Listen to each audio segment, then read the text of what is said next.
Here's to you, dear listeners, and welcome back to another episode of Metal Gear Monday's Revengeance, where you find your favorite conversations around Kojima-related content and Metal Gear delivered to you through tactical podcast action. We are obviously in our Portable Ops edition, and we found him off the coast of a nuclear silo. We drug him after we tranked him, threw him in the truck, and now he seems to be drinking the MGMR Season 2 Kool-Aid back from his assignment. Chris Hampton, what's up, man? Yo, how's it going? I'm back from the big shell incident.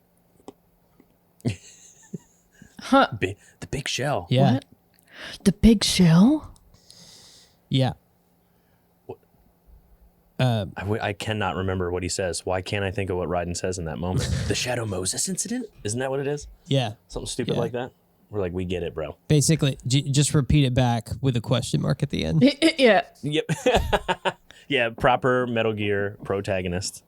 That's concept. good dialogue, baby. Yes. And of course, you know what? I think it's a compliment when I say this, but basically our right-hand soldier, our Jonathan. Oh, yeah, that's Tori Cortez. That is such a compliment. Oh, my boy Jonathan. Listen, I thought I had something clever to say leading up to this. I threw you off with the Jonathan like he always does. Yeah, no, I'm very flattered. That's nice. Glad to have my big boss back though, because I'm not gonna lie, we were all in a bit of disarray without you, and the mess hall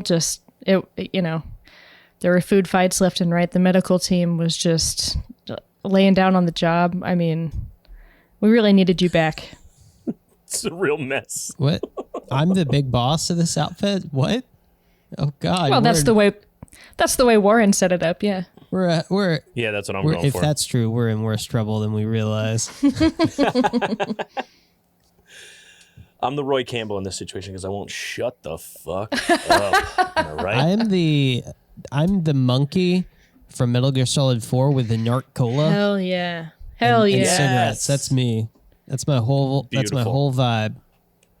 Now, I can't wait till we get the MGS4. We do that. I told you guys privately off the mic, but for you listeners out there, when I was a young preteen and a nerdling of Metal Gear Solid, I frequented a forum that was not about Metal Gear Solid, I might add. It was about some other shit, some anime and some other games, I guess, in general. But I frequented this forum under the usernames first Emma Emmerich and avatars as well, and then the boss. And the boss I felt great about. Obviously, that was the right choice. But MGS2, the more I look back on it, why didn't I opt to be queen? Why didn't I go for Fortune? I don't want to judge you, but yeah, I don't get it. Because she not only, okay, so Fortune is just fucking fantastic. But even she's got a badass like theme about her. Her whole like lethal outlook on life, like she just don't give a fuck. Fuck yeah, man. Is like the best thing. It's like really great. Like it makes for such a good character. Right? I guess Fortune is Fortune was wife goals, not life goals, I suppose. Because nothing wrong with that. I secretly wish to be a Fortune, but let's face it, guys, I'm probably more of an Emma Emmerich at heart. EE? I love it. EE. She signed it EE. We get it, Otacon. You have a sister we never knew about. Retcon and baby. I always thought that was an E.E. Cummings reference. You could be right. Yeah. I don't know. We could make it canon right now. Like we could, we could make it real. Hold on. Just be like, oh I'm my God, editing the is Metal EE Gear Solid 2 Wikipedia page right now. Warren, did you make those typing noises intentionally? Of course I did. I was Okay. editing the wiki. Okay. Ooh, that's good Okay, folly, great. Well, baby. I'm editing those clicks out. How you like me Why? now? It was for the joke. It was for the joke. Yeah, I'm just for my messing with you. terrible third-rate C+ jokes that I drop for everyone to hear. I every wouldn't other say week. that. I get sad and just sort of accept very quickly when someone's like, I don't agree. And I'm like, you know what? I also don't agree. Oh, no. You're absolutely right. Aw. It's just because my job is telling people what to do. So I don't like my personal life feeling the same way. Oh, well, that's I think nice. that'd be too much. It'd be too much of a complex. I think my head's big enough as it is. Well, I wasn't had going that to say problem, anything. Too. Hats are really hard to find when you have a big head. Yeah. Got a little Dutch in me. You know what I mean? Just a big old noggin up there. Dutch? Is I got thick that hair. a Dutch Gotta- thing? Dutch? I have no idea. I'm just dropping. So I want someone to look it up and be like, actually, Dutch tend to have average to medium-sized heads. Look, the only Dutch that I know is Red Dead Redemption 2, and if that's the case, then we need a little bit more money. Well, here's what I'll tell you. Dutch is also from Predator. Ah, So that's Arnold Schwarzenegger's character. I He's got a pretty big head, plan. so. We just need a little Jesus. more money. Isn't it always? We just need a little bit more I money. just need some time. Yeah, actually, Poor Dutch man. Chris, that's a great segue into our next bit, where we subliminally make you guys, the listeners, think it's a good idea to give us money. Yeah. Done. Shill. Go for it. Patreon's the best, y'all. And the patrons are like literally the fucking best. Like I talk to them more than most people now Yeah. Yeah. at this point. For real. And they're certainly fun to talk to. So I will give it that. And we're streaming movies. We're streaming games. Apparently today was getting done, potentially later tonight from our conversations. So we're just trying to find a bunch of different ways to make it fun for patrons. And sort of worth your while rather than just being, your everyday listener. So one of those perks is that we give you a random shout out. Oh, yeah.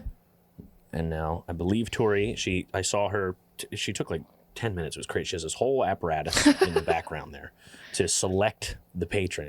It's bananas. It actually is going to take about 4 minutes to get the selection, how long it takes. It's one of those bingo ball roller just the bingo things. ball rollers. Yeah. So all right, everybody, MGM, get your bingo cards out. yep. Get them ready. We're going to do our random patron shout Does out. everybody have markers? You'll have markers. Anybody need markers out there? I have my stamper. I'm ready. Okay, great. This week's patron that we appreciate. I just realized last week I said this week's patron of the week, and I'm trying not to fall into that trap again. Look at y'all. Yeah, Sure. Well, it is. you guys actually. We're ready to stamp. Yeah, you have your markers. This is incredible. I hope everybody at home is too. This week's patient.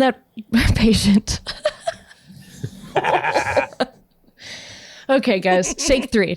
Here we go. This week's patron that we'd like to appreciate is none other than Dragonhide. Bam, bam, bam, bam. He wasn't on my card. Damn it. Oh, Bingo. I have like, Bingo, yeah, I baby. had 4 Dragonhides and a free space. And the bonus. Yeah, and the free Yeah, space. yeah. Dragonhide, you are the man. He was the guy that did our trivia stuff. So I want to make sure he gets the credit. Yeah. Absolutely, yeah. Not only that, but pretty vocal and chill guy to hang out with in the Discord. Today, he and a couple other patrons just kicked it with me while I streamed Crash Bandicoot, the OG Crash Bandicoot. Nice. So, yeah, there are a few regulars that jump into pretty much any stream that's happening in there, and Dragonhide is one of them. So we appreciate you hanging out. We appreciate you chatting with us. We appreciate you supporting us financially, most importantly. Yeah, no kidding. So yeah. Thanks, dude. Oh, right. All right. Yeah, sorry. Oh, and how long? Yep. Yeah. Dragonhide has been with us for a whole year now, which it feels like he's... Patreon birthday. Hell yeah. Ooh. It feels like you've been with us forever, Dragonhide, honestly. Yeah, that's true. I honestly was sort of shocked. I was like, wow, only a year? But he's made an impact, so it doesn't matter. It's quality, not quantity. That's We right. appreciate you, Dragonhide. You're the man. All right. Well, Chris, is there anything you want to sort of chat up before we roll in here? Because this is going to be a boss-heavy ep.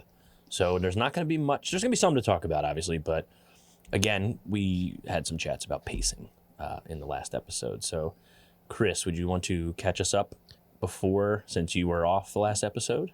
Anything else you want to bring up? Well, yeah, I guess I could talk about the ancestor of the former Patriots kicker Rob Gronkowski, Skowronski. I think. Sorry, Chris. I think you mean Kyle Bravlovsky. Skowronski, Swarwinski. Colonel Skowronski. This week in Chris Butcher's Russian. Yeah, that Colonel dude, he's pretty badass. Right? Yeah. It's true. He's like some haggard old man. I really aspire to be that one day. Oh, you already are, Chris. Oh, thanks, guys. You're well on your way, sir. Thanks. Outside of the Russian pronunciations, you're well on your way. Just give me another gin and tonic and I'll get there.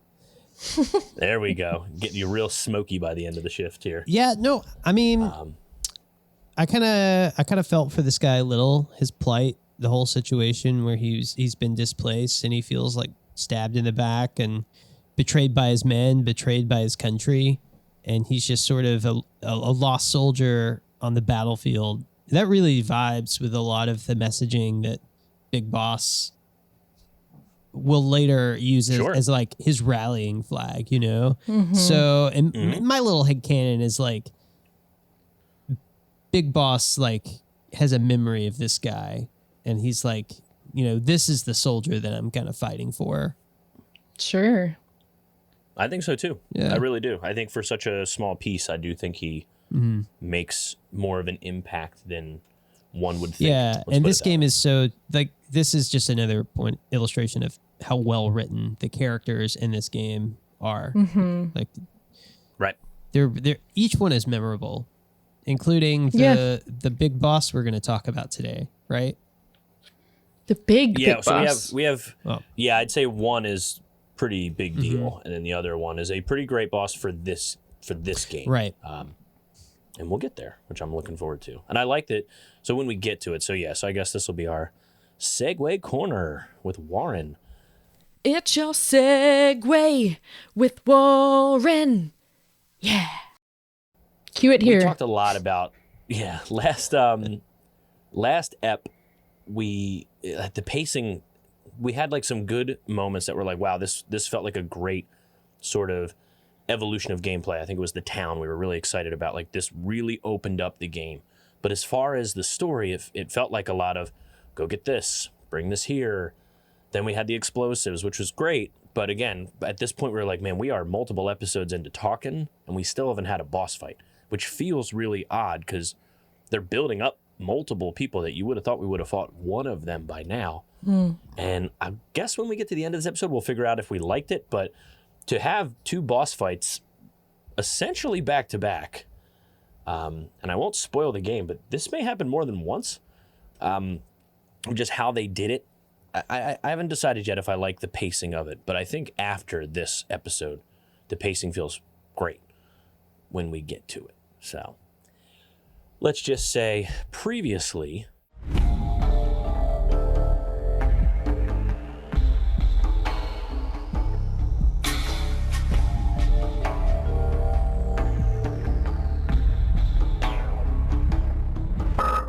On Metal Gear Solid. Oh my God, that's literally never Portable happened. Ops. I know. Previously, well, because I tried to like stinger it with like, oh, we don't know who this ghost character is, and he has started to catch us up on Metal Gear Raja, which we don't know it's Raja yet, but we know that there is a prototype Metal Gear, and that it is basically going to use nuclear warheads. We don't know much else about it at that point, but it's just a shell at the moment. It does not have, it's not armed with the nuclear warheads yet. So we grab our intel, and we find out the intel will lead us to the security base. And that's how we're going to get the location of the nuclear warheads. Now, as far as the security base itself, like I said, getting a little samey. We definitely talked about that a ton as far as like the color design and things like that. But I did like there was a lot of really long hallways. So it was kind of the first one to really have that. And when you find your way in the back, I did think there was a good amount of guards. Like, it felt like it was sort of upping the difficulty even further than when we talked about the town and these other previous places. But basically, we find our little red square, and it gets us to the comms area. We find a secret dock, and we find out about where the warheads are, which will eventually lead us to nuclear storage. Now, as far as this area, like I said, I know it's not necessarily something you got to write home about. Do we have any thoughts on this little particular area of gameplay? I'm not gonna lie. Speaking of all the samey vibes, I can't really remember this to stand out against a lot of the other maps that we've been through. Can you remind me sort of what it looks like? I would love to do that if I also could remember super well. So what I do know about it is, so like again, like I said, I will perfectly say when something does stand out, and I'll get to another area. So the security base, it basically was you walk down and you had the ability to go through like a left or right with very long corridors, and you could see above you and like see that they had like guards in there. Mm-hmm. But it's pretty obvious the way that it's designed. They want you to just walk through the long hallway, get all the way to the back, and that's how you get in without being seen. Like it felt like it was almost done on purpose. Like, you also can sneak, like to remind you, I guess. Like, I don't know if it was a game design thing, but again, it felt like a lot of the other maps. It didn't feel special in regards for being newly introduced. Let's put it that way.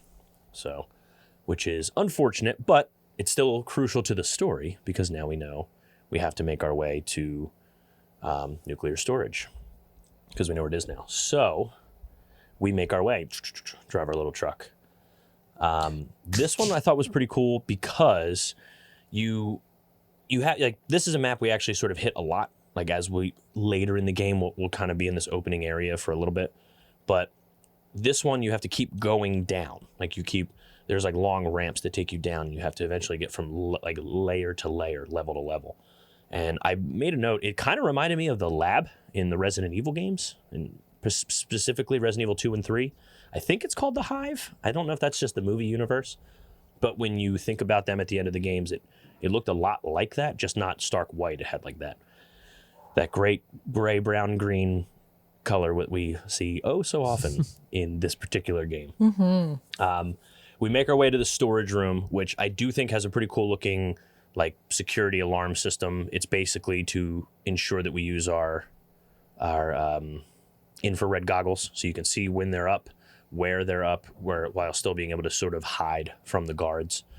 I thought I was being clever. I found like a ladder in the back and climbed up and thought I was going to get a better vantage. And then as I started to clear the room, I realized that's the only place to go. Mm-hmm. So I was like, that kind of bumped me out a little bit. I was like, so this is just a linear room.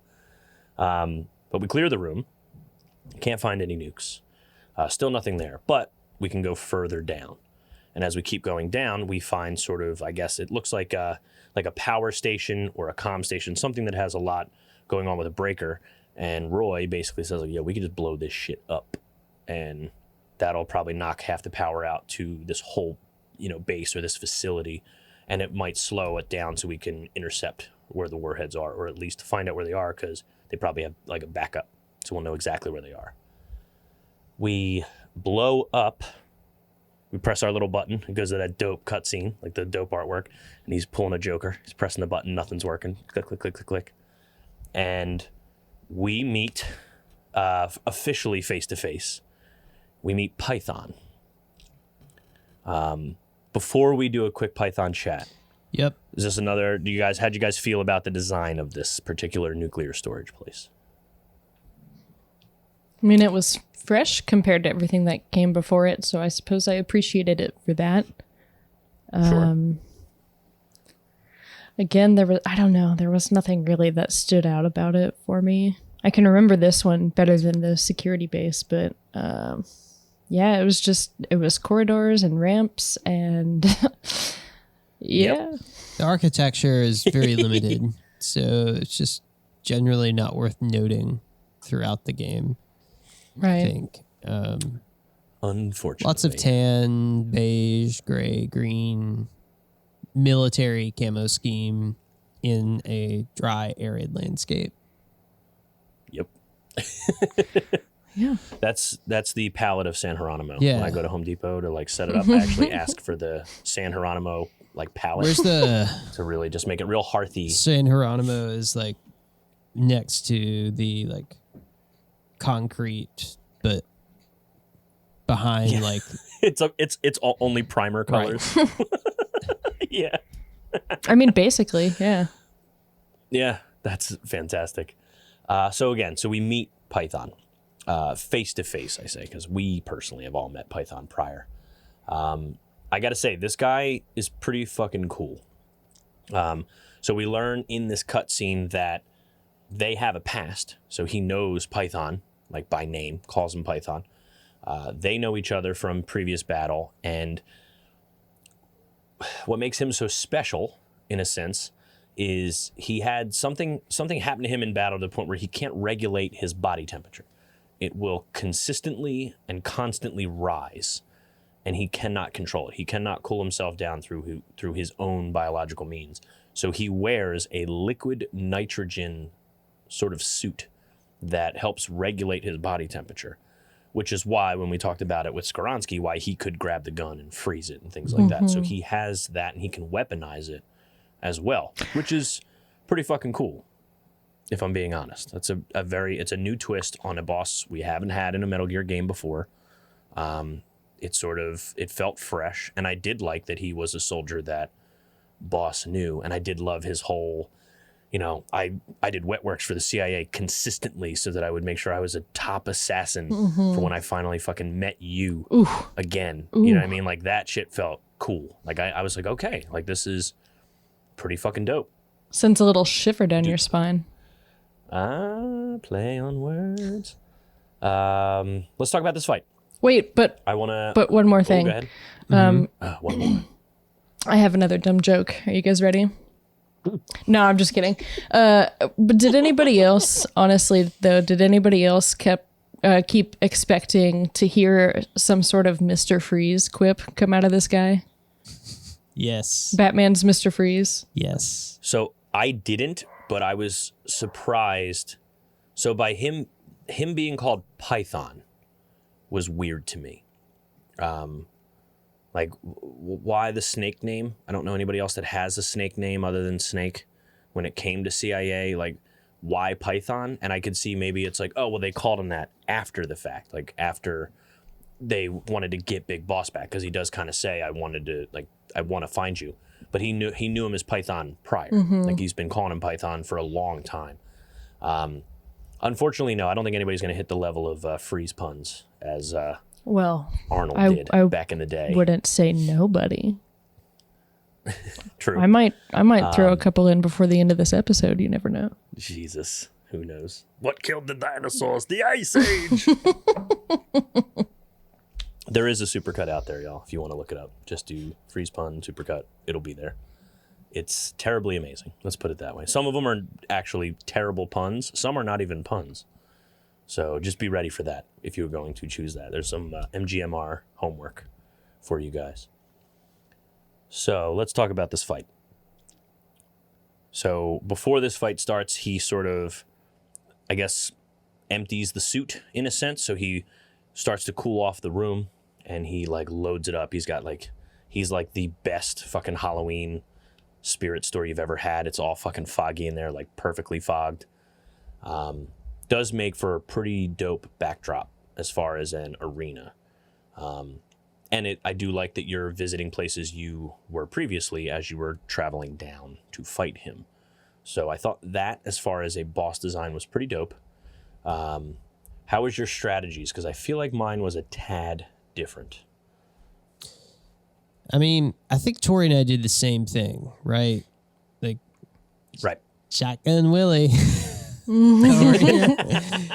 That's, I will say, through my playthrough of this game, the boss fights aren't particularly difficult. Sure. Even on the higher difficulties, they're all kind of the same. They move the same. They hit the same, react the same way, which is fine. I think given that it's smaller and I'm playing it in the mindset of a smaller screen, but not necessarily like I'm playing in 4K on a big TV, but that's not how this game was made to be played. So I get that it's like a weird experience. So yeah, the Python fight, I just use that M870. That's it. You hit him like with that, and like you can keep him knocked down. He won't be able to get up. Yeah, that's the big thing that I was surprised with, but you can actually like knock the bosses over. Yeah. Like they're just dudes. Yeah. Like they're just another guy. You know, they might have special powers in a sense, but they're just regular ass dudes. So if you hit them with a shotgun, even with armor, they're going to drop. And I was like, fuck, you can kind of stun lock this guy, can't you? Well, correct me if I'm wrong. It appears to be the sense. But if you just do non-lethal takedowns, you can recruit them, right? Which I did do not for everyone, but I did do for Python because I was able to. I got Python by the end. He's good. You know, I don't know if it's like, oh my god, dude, this is how you break the game. But he was a little easier because I the first time I played it, I didn't really. It was just story, so I can get the notes together, right? So I was kind of like using the ramp like up and down. So I would like, as I would be about to turn the corner, I could use the game's camera to like see him on his way up, and I would just like, hello, shoot him with a shotgun, watch him fall, rinse and repeat, and I could just like kind of clip that. But on second time, I was like, let me just try. And trust me, I didn't win on all of these, but in that main room, you can sort of like stay by those pillars and just wait for him to, you can get close, he'll like swing at you, and you could just like step away, and he has like a second. So if you're good at like just pulling the gun up and firing with the Mark 22, you're pretty good. Like you could cheese him pretty comfortably with that too. It just takes longer. And I'll throw another fun thing in there when we can. But Tori, how about you? Anything special outside of being Chuck and Willie?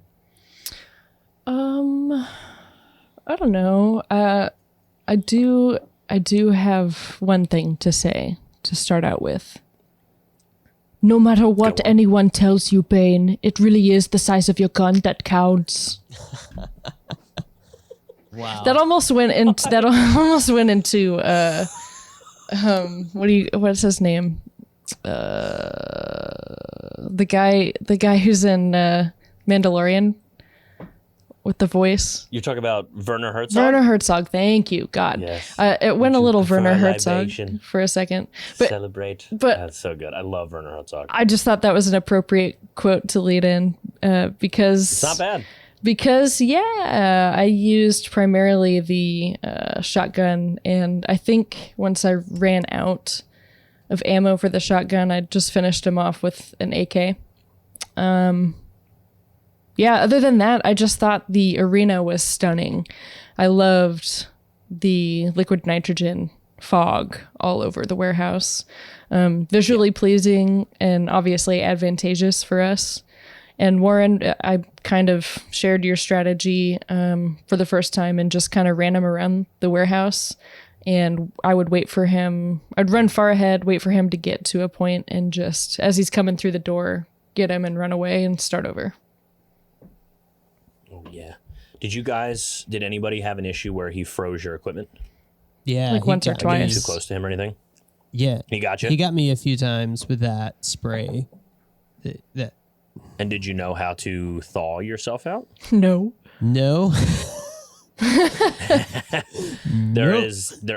Apparently, because I found it like after the fact because like I said, first time playing, I kind of went through a guide just so I could make sure I had enough in front of me. But there is a room with the pillars, the one I was talking about, where you can sort of hide behind. Those pillars, you can hug a wall. You can hug those pillars, and they are like the power source, so they generate heat, and you can melt your gear. So you can still use it during the fight, and it's how you can sort of like, keep the fight going if you wanted to. Another fun thing, did you guys know, and I don't know if this is like common knowledge, but I was a little surprised, like you can fight him with not Snake even after the cutscene. Yeah. Like you could, I love that I chose to fight him as Jonathan. Like, just for a little well, I'll tell you why I knew. I had to, on almost every boss battle, I had to pretty much exhaust my alpha team. Oh, damn, as sure. frustrating as that is.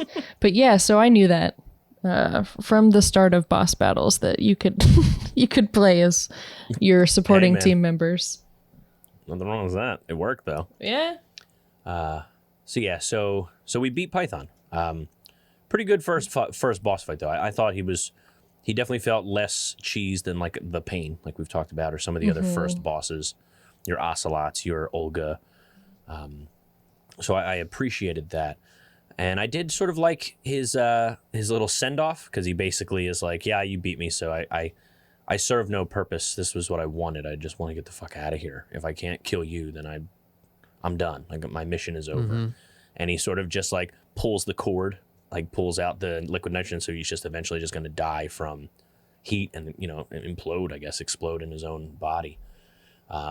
Pretty cool banter, though, between them. It's a little cheesy, a little schmaltzy, but I did like the whole, Snake sort of. I like that they had a past, and it wasn't like, it was just another guy doing wet works that would naturally be there, because he literally was like, yeah, I signed up with the CIA, so clearly they're going to throw him, with Fox. Fox is the dirty group. That's what they do. So it kind of makes sense that he was there regardless and had a history with Snake.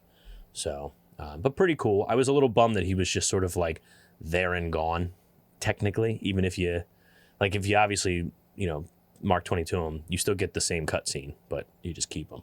So, Yeah. I thought but anytime, sorry to interrupt, Warren. No, you're fine. Anytime that a character or a foe, I suppose, of Snake's is primarily motivated by either besting him in battle or, proving that that was never possible. Either they're going to defeat Snake or they're going to die. I don't know why, but that is an extremely pleasing character background for me. And I know it might be played in this series a little bit, but I just, in terms of quote unquote villainy, I always appreciate those antagonists that they're not really fighting for somebody else's orders. They're there because they really want to have it out with Snake. They just want to duel him. Yeah, it's not bad. They're and it builds the history that we don't get to know. Yeah, well, I think you're right, Tori. They're like true soldiers, and that's like their calling is the battlefield. And that's what it's all about with Snake. Usually the big bad of the game. Right. And we'll eventually get to the big bad of this game. Yeah. Eventually. So we beat Python. And of course, since none of that worked, I guess it would be fun to say the reason why we couldn't ignite what we wanted, he basically flash froze the bomb, and he just like throws it on the ground like it's a paperweight. Now he's like, this is useless. But we learned that the warheads are clearly not at the warehouse. We basically turn it inside out, and we're just assuming they're headed towards wherever the Metal Gear is now. Then we don't really have any other leads.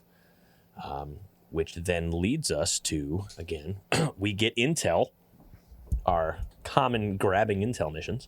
And if we go to the security base, it brings us to the airport. We're looking for a high-ranking official that should know something about Metal Gear.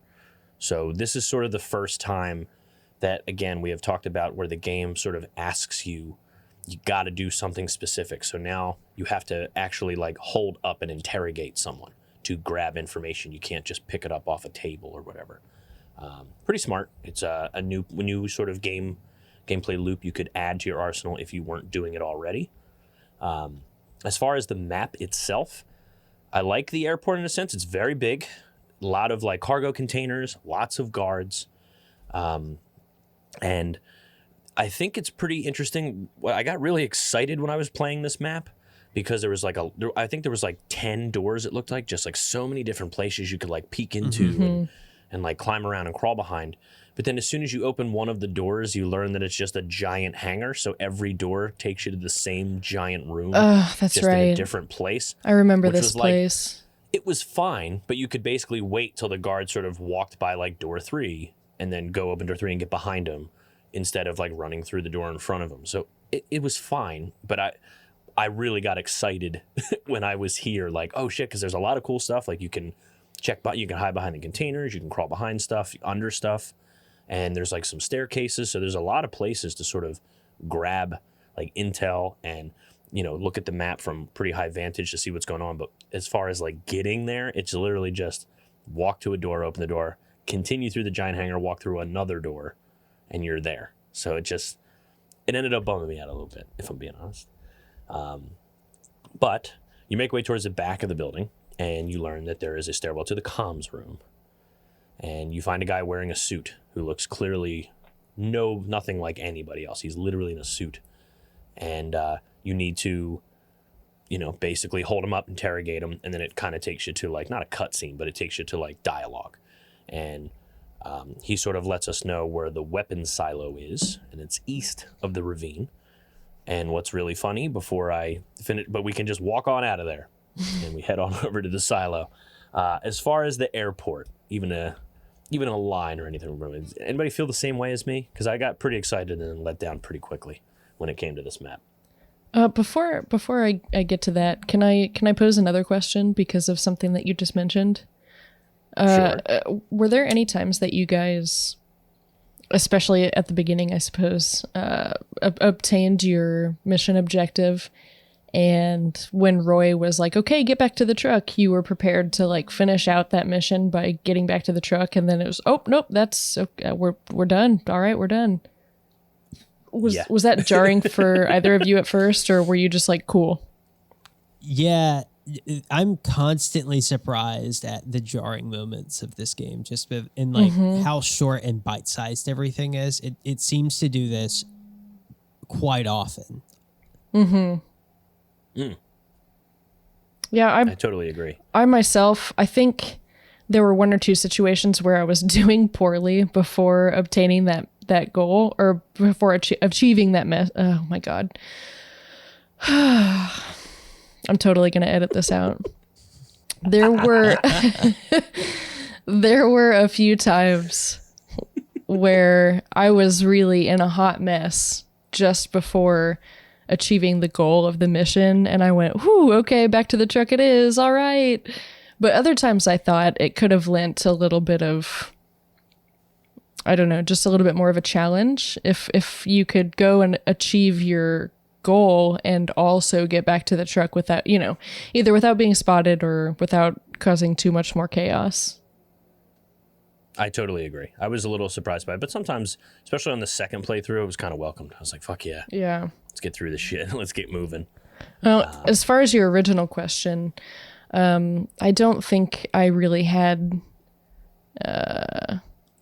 the inclination to feel disappointed by any of this because I started out so frustrated. Oh. So at that point, I was really just like, okay, whatever I have to do to get this game done, whatever. Sure. For those of you who may have forgotten or haven't heard yet, I had to start this game a total of 4 times, I think. I lost... No, maybe it was 3. Whichever the case, I lost multiple save files due to reasons that I'm not going to get into right now. But yeah, by the time I got here, I guess I was just relieved that I didn't have to start the game over again. So at that point, nothing was that frustrating. Gotcha. Yeah, I mean, it makes sense. Yeah, I don't know. This one, I was just, again, like the town really made me happy that I was like, oh shit, an airport. That's pretty fucking big. Like that's going to be a really dope map. Yeah, kind of let me down in the end. But we are told we can go to the silo. So the silo, I think, did an actually pretty good job here. I think the big thing with the silo for me was that this was like the difficulty jump as far as maps for me. So pretty big area considering I like the vantage points because there's a lot of verticality with guards staying low, guards going up like sort of steps, guards in rooms, staircases that you can see them walking around. Like you can look pretty far back and they sort of find you. I don't know if it's necessarily difficult AI, but their vision was certainly, at least it felt like they had like a sort of an upgrade. Like if you're playing on medium, now it's hard mode as far as what they notice. And I don't know if that was a design thing or just could be me just like thinking I can burn through this because the other maps weren't really that difficult. But this was the first time I was like, fuck, like I basically can't run anywhere. Like I have to fucking take my time. I have to be sneaky. This was like my first like real like fuck moment. I was like, shit, they caught me. Where the fuck do I go? But I like the silo. This was like, it was pretty welcome. I was like, okay, cool. Like I see, maybe that's why, you know, you can't have, you know, every map can be fucking incredible. You have to, you know, some of them are just to like learn a thing. So, You know, but I like this one a lot. I gotta say, I was hesitant to admit this at the time, but that was the airport for me. Oh, okay. The difficulty curve really spiked for you at the airport? Yeah, well, if this is the one I'm thinking of, I think it was just a lot more open, and I rely on a lot of obstacles to sneak around, and this one left me with fewer choices. So I had to get a little creative about, or maybe more observant. Good God. Observant. Thank you. God, you guys. Okay. It's a good thing I edit this show. Please keep that one in. Just keep that one in for me, though.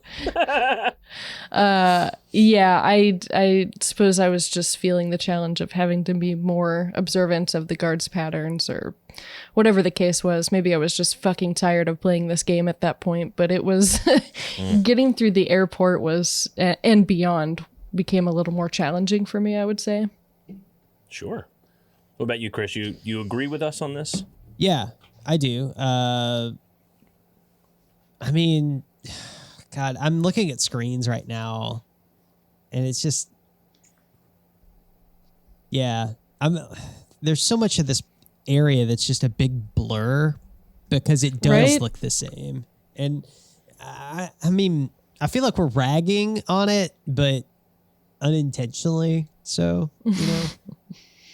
Well, I mean, this has to be like, if we're gonna pick on something, it makes it tough to sort of attack it academically. Like we do our homework, we talk about it, and like I said, my notes are nothing like my notes for last season because I basically had to do a walkthrough for myself because it's really hard for me to remember, and I almost thought about doing screenshots in the notes just to give me a heads up, and I might do that for Peace Walker. Oh, that would have been a good idea, yeah.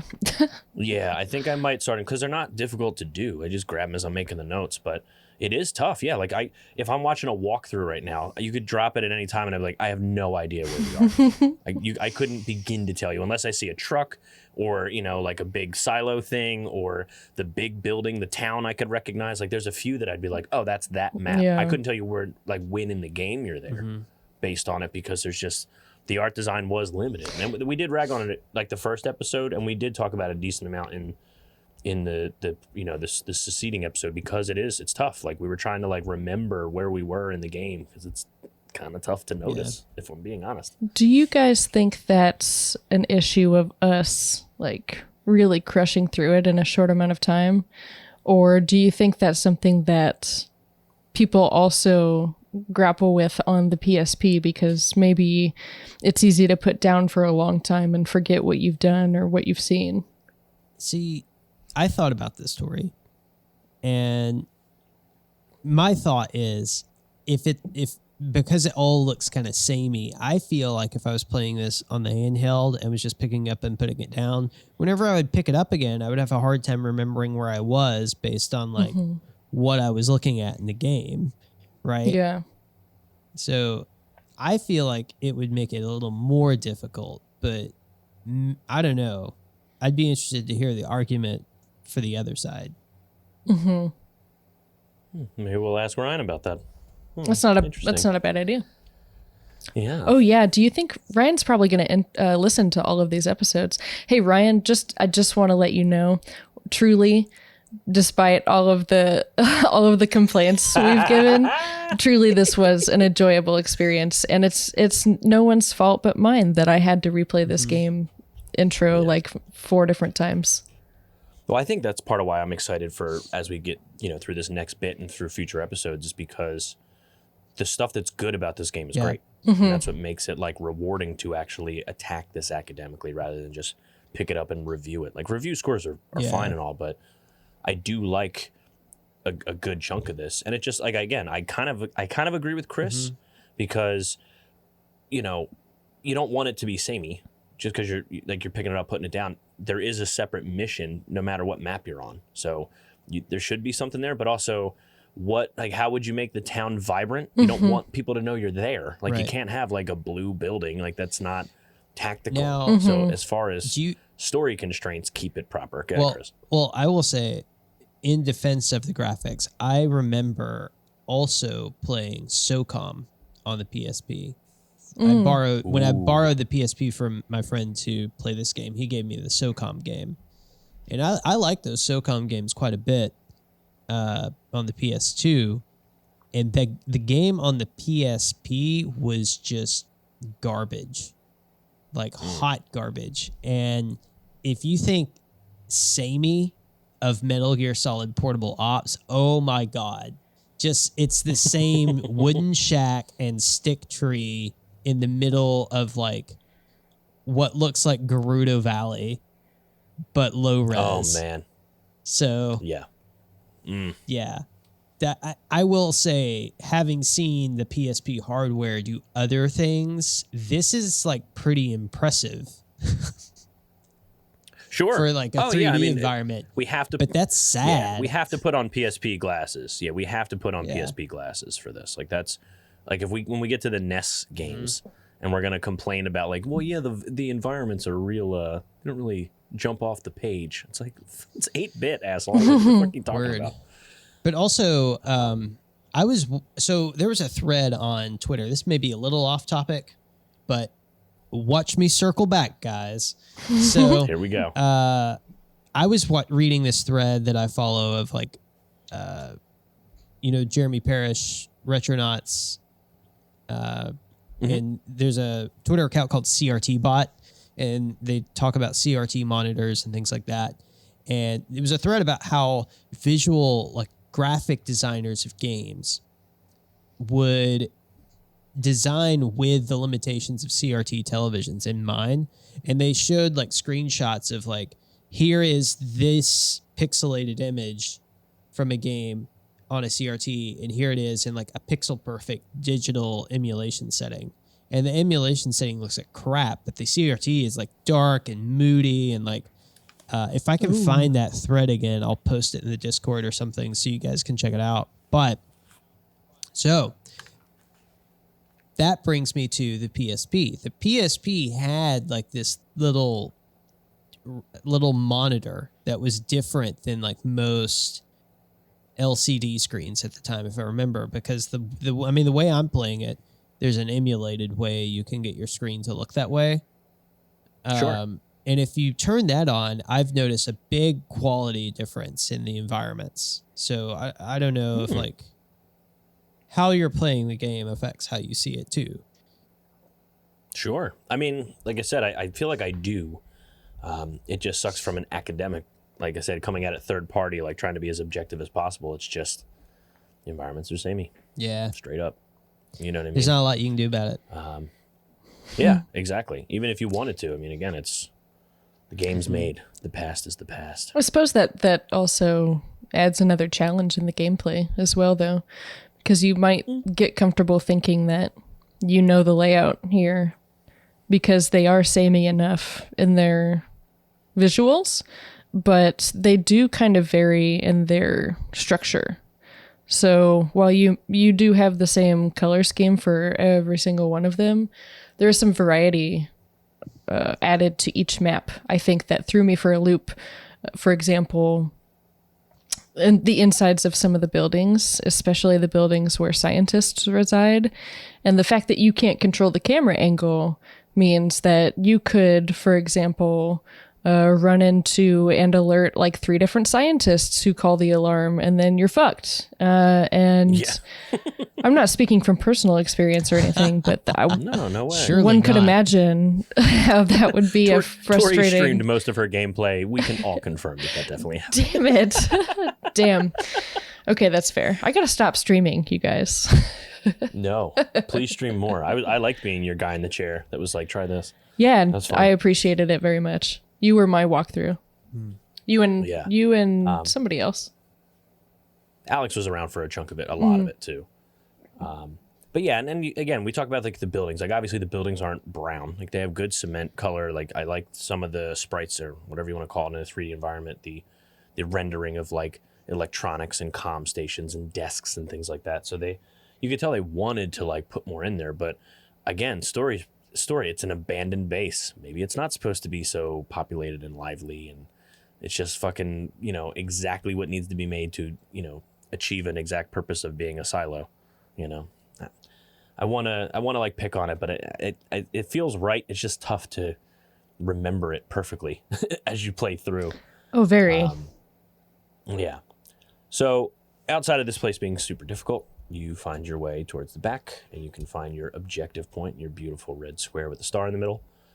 And we then officially meet Null, the perfect soldier. Now, before I go into anything, I like the cutscene a lot. I think when I wrote these notes and when I first played it, I comfortably feel like Null is sort of like the best part of this game as far as just his purpose, like we sort of talk about him like he's the Winter Soldier, which I love that. Like Winter Soldier is one of my favorite of the Marvel movies. I like the concept that he is, because this is not a spoiler, because they do pretty quickly learn during the fight within the fight that Null is Gray Fox. We learn in this, few minutes that we're fighting him in cutscenes.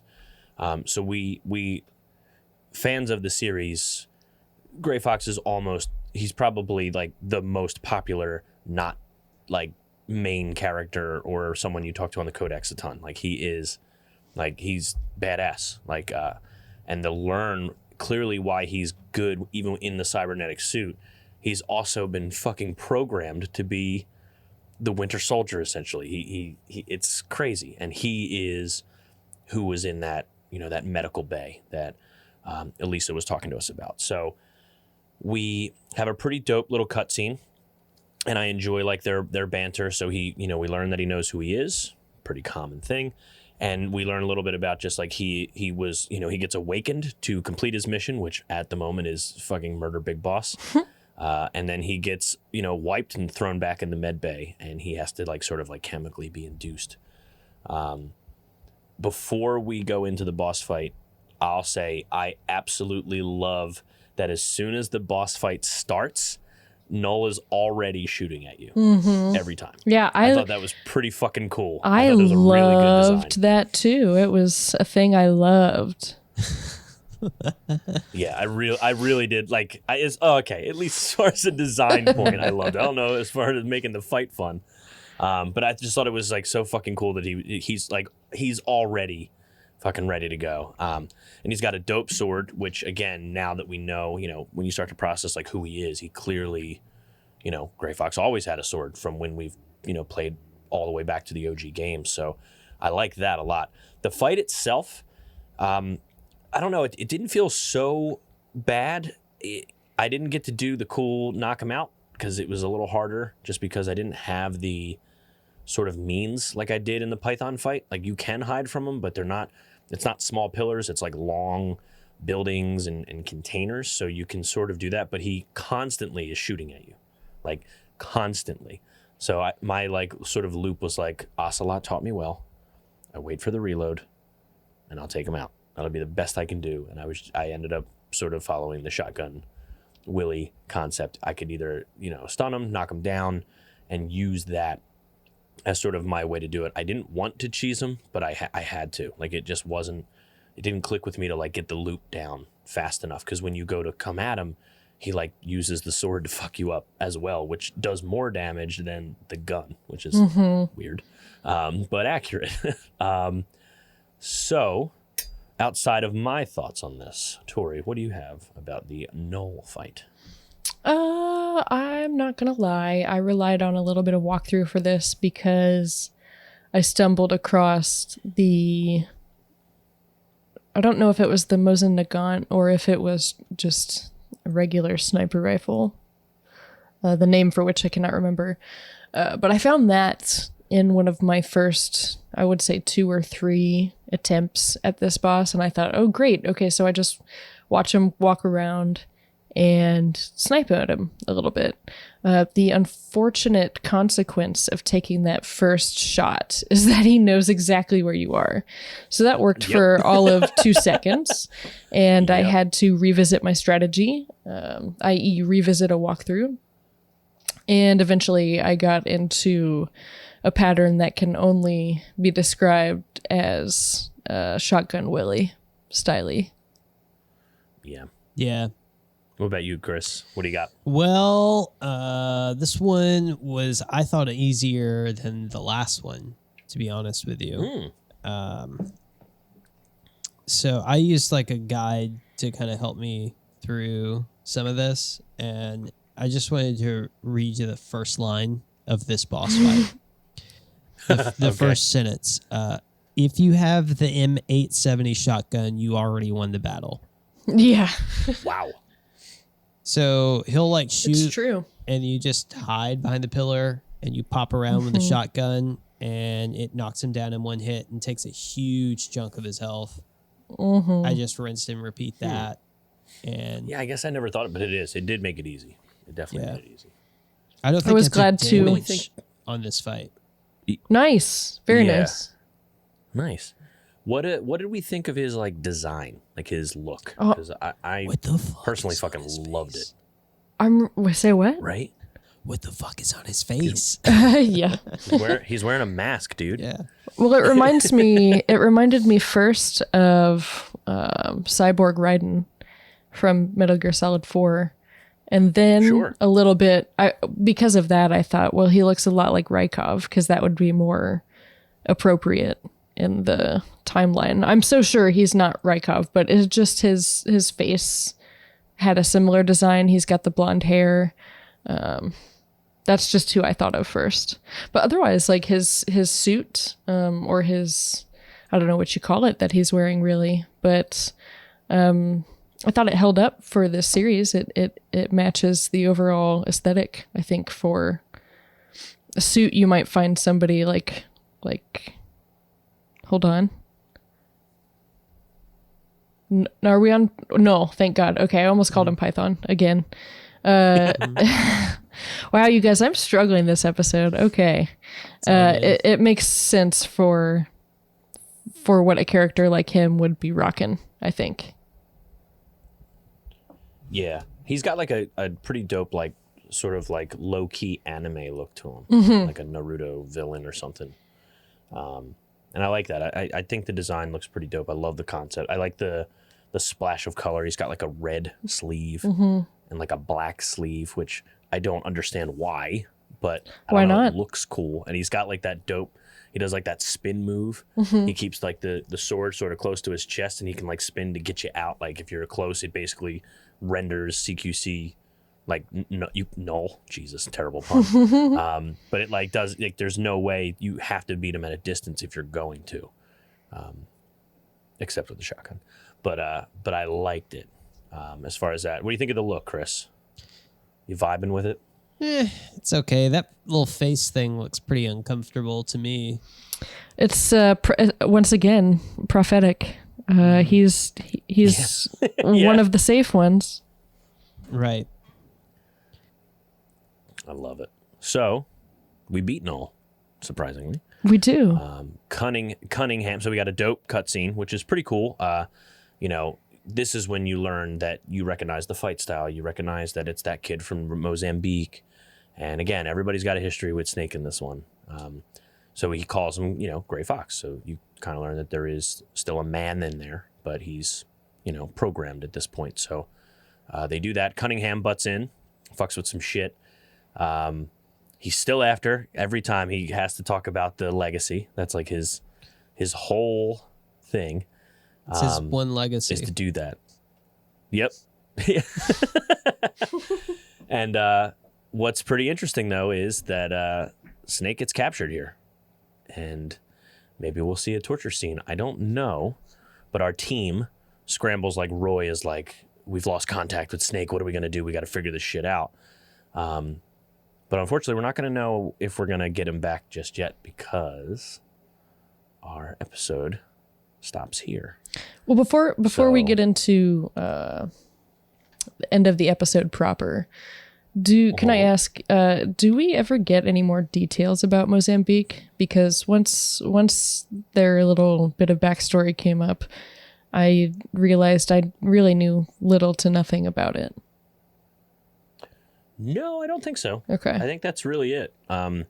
Everything does seem like just like a tiny bit, before what happens later. Like, it's just more like it's not like crazy.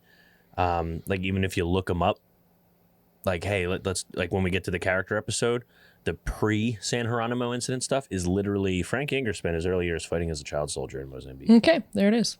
Like, there's really not, there's not much there, but I think that's part of the lore. I don't think they wanted to, like, why don't we make part of this game about Gray Fox? I think they just were like, let's find a character that we can attack the psyche of Snake, in a sense. You know what I mean? Yeah. Could be wrong, but that it didn't feel like this game doesn't have to be about Frank Yeager. We didn't need like what motivates this boss too, because we're gonna get a lot from fucking Gene and Cunningham. Well, in fact, as far as Frank Yeager, I thought it was interesting too that I think it's Gene who calls out that he's got the same code name as the former support crew member of Big Bosses. Did you guys catch that Correct. line? Yeah. I did, and that actually became like a big like lore, like in the message boards. We're like, wait, what's this? Like it was interesting. Let's put it that way. I did catch it though. Yeah, interesting, but ultimately amounts to nothing within this game. It's just a little something there to make you go, oh, I know. Agreed. I know who it is. I remember that. Yeah. Well, Totally. so according to the canon, I think, Tori, your answer is that he does participate in the Mozambican Civil War for the Renamo. Okay. And it says that later on he's rescued in Mozambique during the 80s. Yeager's sister Naomi met Big Boss, who would later take them both to the U.S. Mm-hmm. So I think this kind of gets into that territory where some of the fans are like, this game's not canon, So maybe the details don't line up exactly. Which is a conversation that I think we'll be having with Ryan, hopefully the next time he comes to talk with us. Right, because he has a sister who we'll meet later. Ryan does? Awesome. So, no, right. Yeah, true. Frank's sister, Naomi. Absolutely. So we're going to, it's allegedly going to tie in. So yeah, that's certainly worth a particular question with Ryan. So I like that. So we good? What do you guys feel? You like that cliffhanger? Solid. Snake gonna make it out of this game alive? I think it's a solid cliffhanger. I love it. I think it's a naked cliffhanger. Oh, torture. I can't wait. Can't wait for that torture scene. The obvious and expected torture scene in essentially, I think it's a Metal Gear staple, I would say. But we're not going to talk about it tonight, guys. Sorry, y'all. So you're going to hear that on the next episode of Metal Gear Monday's Revengeance Portable Ops Edition. So...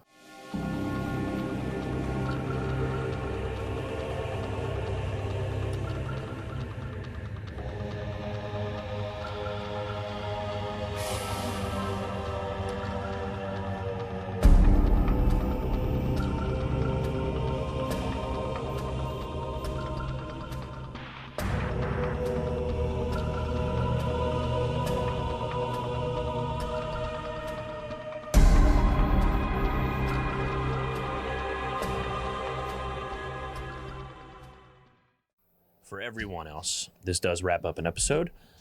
I would like to thank everyone who has listened, downloaded. If you have the opportunity, please rate and review. It would go a long way with the almighty algorithm. If you want to go to find some merch, we're at bit.ly/MGM store. We are at Metal Gear Mondays on everything except Twitter because of the damn character limit, so we're Metal Gear Monday. Outside of that, Patreon/Metal Gear Mondays. We, again, absolutely appreciate it. We are continuing to find ways to engage and sort of make it worth a patron's while to support us. And we want to show our gratitude as best we can. So we very much appreciate that.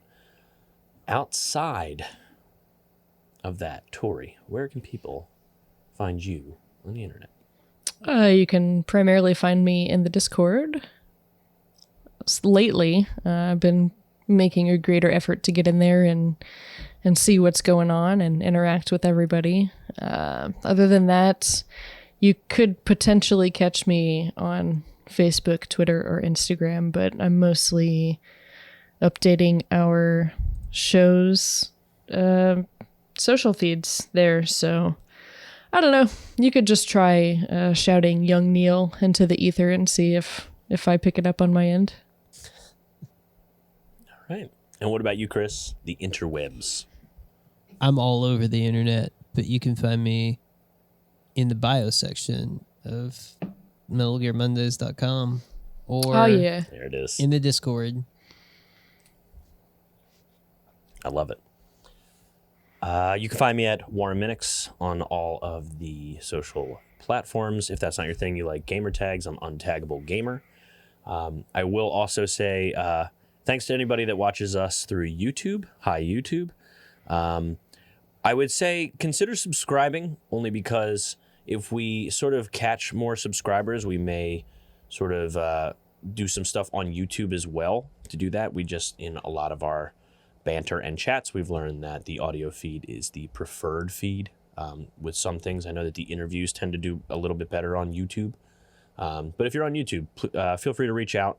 And like I said, if anybody's listening to this, consider subscribing. And if we see a few more subscribers, it would certainly motivate us to throw on some, extra stuff on the video end when it comes to YouTube. Outside of that, though, guys, I think it's time to let her rip, Jack.